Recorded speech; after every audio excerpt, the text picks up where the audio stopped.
Hello everybody, review number 18 in the Richard Laymon horror novel review series. This is immediately following on from Body Rise that I just reviewed because I read both of these over the weekend. So let me do this while it's still fresh in my mind. Here it's After Midnight and it's from, I've forgotten when it's from, 1997, so 1 year after Body Rise, which is here, that's why I keep pointing over there. The cover art is very, very good. It shows the young girl with the saber, the big house in the background and the swimming pool. It's 400 pages long, and here's the back. Steve Crisp did the cover art, by the way. Here's the back, which I'll read. It says, Alice likes house-sitting for her friend. She enjoys having the whole place to herself, with its big kitchen, sunken bathtub, and large-screen television. Best of all is the outdoor swimming pool. But it all goes wrong just after midnight when a man walks out of the woods and jumps naked into the pool. Alice knows about men, so she fetches the Civil War relic that hangs on the wall, the cavalry saber.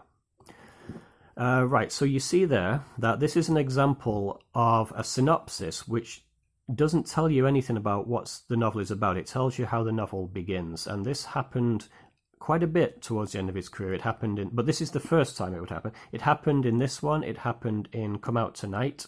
Night in the Lonesome October had a similar thing. Among the Missing, Bite.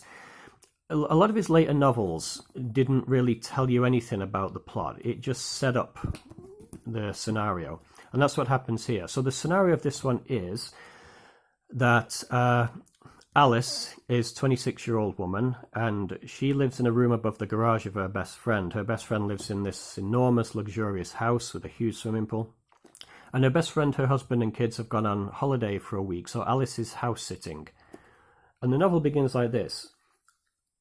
As she's spending the first night in this house, she's locking up for the night, she's turning off the lights, and a guy walks out of the woods, which are behind the house, strips off his clothes and jumps into the swimming pool.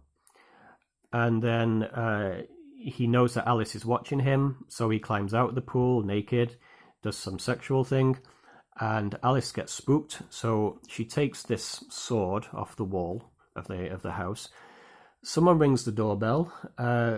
She opens the door thinking it's him, chops the guy down. Who the guy is explained in the book, but I won't bother going into it. She kills him, accidentally, and that kicks off the chain of events of the book. So there are going to be spoilers in this book, and what it usually means in these reviews when I say there's going to be spoilers, it means this is a book which I do not recommend. And I really don't recommend this one. This is the worst of Richard Laymon. This is dreadful. This is terrible. I can't believe how terrible this book is. I can't believe it was written by Richard Laymon. I can't believe that an editor and a publisher kind of gave this the green light to be published. And this is why. So Laymon labours the point in this book that life can go off in bizarre directions based on one single kind of misstep, which is an obvious idea, and it's an idea which is done brilliantly in things like Coen Brothers films, and But here, what does it mean for a Laymon character to run into a series of strange events? It inevitably means lots of sex, lots of gratuitous violence, and things which just don't make any kind of sense. Alice, in an attempt to get rid of the body of this guy she's accidentally killed, she ends up running into this guy's ex-girlfriend. She makes the decision that now she needs to kill the girlfriend because she thinks she knows too much. So she befriends her and drives her out into the woods and then shoots her in the head. But the woman survives, only for that woman to then get kidnapped coincidentally by these two lunatics who are in the woods. Later on, they shoot the main lunatic, who's this big lumbering guy, but he survives. It's one of those books where it's like Michael Myers or Jason Voorhees. It doesn't matter who you shoot, they're going to live, for a while at least. So this chain of events that it sets off, I mean, just to give you an example of one of the events, Alice goes to try to track down the address of the guy she accidentally killed in the beginning. And to do that, she knocks on the door of the manager of this apartment block. This manager is a wannabe writer who offers her $5,000 for her life story, because there's tons of wannabe writers in LA who are working the night shift at an apartment block who have $5,000 to throw around on some random person's life story. And what he says is, I'm a writer and I can maybe use your story. If you are a writer, you've presumably got an imagination. You don't need to just ask random women to tell you their life story on the off chance you might be able to work it up into a screenplay. It's really stupid. They then have sex, obviously. It's Richard Laymon. And yeah, she thinks she's fallen in love with him, Alice, the narrator. Did I mention that? It's first person, by the way. I'll come to that in a minute. But Alice is the narrator, and she thinks she's fallen in love with him. And she ends up killing him one way or another. He dies. She leaves him in the bathtub, goes off for another adventure. It's that kind of thing. And there are moments in this book, because it is first person, where Alice says something like, I don't even know why I'm doing this. Like the thing that she's doing in the novel. It's like Laymon realised that none of this makes a lick of sense. So Alice will acknowledge that I have no idea why I'm doing this.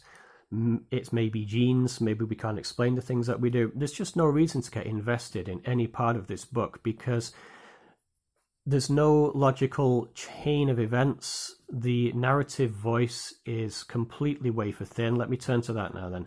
So it's told by the first person, which is only 5 times Laymon would do that in his novels from 35 books.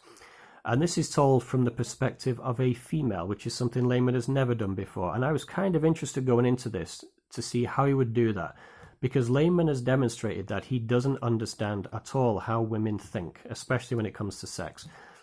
And to tell a book from the perspective of a woman, I was interested. Will he show a deeper level of understanding of the thought processes of something other than an adolescent, a boy, which is his own mentality, it looks like? No is the answer, because Alice, that's not a real name. She thinks it's an approximation of the word alias. Alice is just the same as all of his other male characters. She's upset. She herself is obsessed with how her nipples feel and how her breasts look, and she's having completely free and promiscuous sex with everybody. Her eyes are welling up with tears whenever she gets a compliment. She blushes whenever.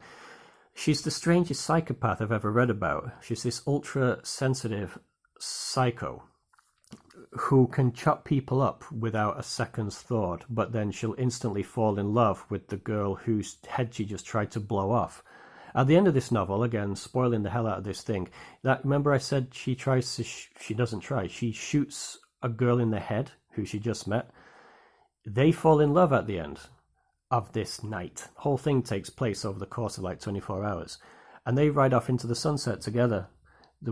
Presumably the other girl still has a gaping wound in her head. They don't get it fixed. They just drive off and to play happy families, because they're both pregnant one way or another.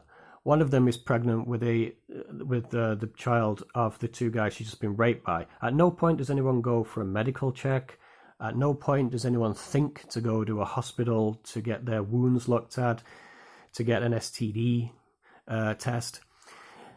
I did not like this. I read it quickly. I read it in one go because, as always with Laymon, it is readable, and it's one of those things you read just to see how bad can this really be. How is the ending going to be as bad as it seems, as it's been leading up to? Yeah, by the way, is the answer to that question. It's awful. I don't know if it is worst book. We'll find out at the end of these videos when I do the the final countdown of my 35 to number 1. But it'll certainly be in the running because I don't know what I can have to recommend for it. No, I do. There is one thing that I can recommend for this book. I don't know if I can find the passage. But it is the only book I've ever read where the killer dies by getting a huge hunting knife stuck up his backside. And that was very funny. And obviously Laymon meant for it to be funny. And so well done to him for that. He did get one thing right. The way that the lunatic meets his demise is one of the funniest and most gruesome ends, pun intended, I've ever met. Or I've ever read about, I should say. But beyond that, no, I can't really think of anything to recommend this. I guess it started well enough. It was fairly intriguing. But even the start was completely superfluous in its descriptions of... everything's described in this book. He takes 5 pages to talk about how she's walking through the corridors of his house, turning off the lights.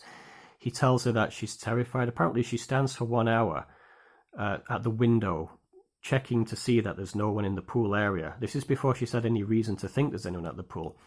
Again, what kind of psychopath is this? She's terrified of her own shadow, but she can just so carelessly hack somebody up. That's what she does at the start of the book. She chops somebody up into pieces, puts him into a car, and drives off. Yeah, stupid book. And the context of this within Laymon's career. So, this book came after Body Rides and Bite, which is another book which I'm not keen on, but I haven't reviewed it yet. I'll get to it. And then came this one in 1997. And I wouldn't be surprised if Laymon's publishers took him aside after this one and said, listen, Richard, you're in danger of losing your fan base here. Because I vividly remember this time, mid to late 90s. I was a teenager and I was really into Laymon, and so was my aunt. My aunts, actually, two of them. And we would talk about his books. And all of us thought at the time, he's really starting to lose it. What happened to the guy who wrote In the Dark and Darkness Tellers and The Stake and Funland and Flesh? Why is he now writing these 20-page short story ideas dressed up in 400-page tedious descriptions of sex and violence? And so I wouldn't be surprised if his publishers mentioned this to him and said, are you running out of ideas here? What's going on? Get back on form. Because what happened after this novel is he came back with The Midnight Tour, which I've already reviewed. I described it as one of his very best books. And that was a Beast House book. It was in the Beast House series. And, bizarrely, it just came out of nowhere 12 years after the last one. So it's like Laymon decided to get back to basics, try and get some of his fan base back, and just try and tap back in to that vein of form he was on in the mid-90s, and nearly to mid-90s, sorry. And then after this book, this would be the last bad book he would write until his death, because after this came really great novels like Come Out Tonight, Night in the Lonesome October, The Traveling Vampire Show. Among the Missing is a nice little book.